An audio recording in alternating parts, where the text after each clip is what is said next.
Hi guys, welcome to Techavro. In this video, I'm gonna be showing you how to draw a box in PDF 2024. So firstly, let's go to this Adobe Acrobat, then open a PDF or open a document.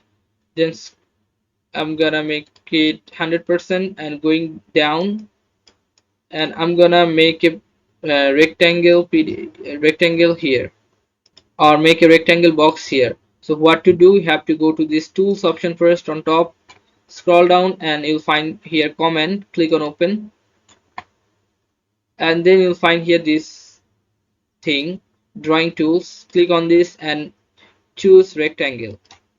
Now you have to draw with the mouse the rectangle box. Now right click on this box and you'll find here properties, click properties, and then you can see the style. You can change the style to this, and then you can change the color, any color you want.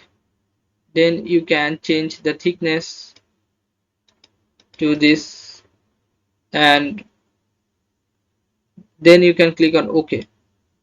Okay guys, so this is how you can make a rectangle box or draw a box in PDF. So guys, if you find this video helpful, then please give a thumbs up and don't forget to subscribe the channel.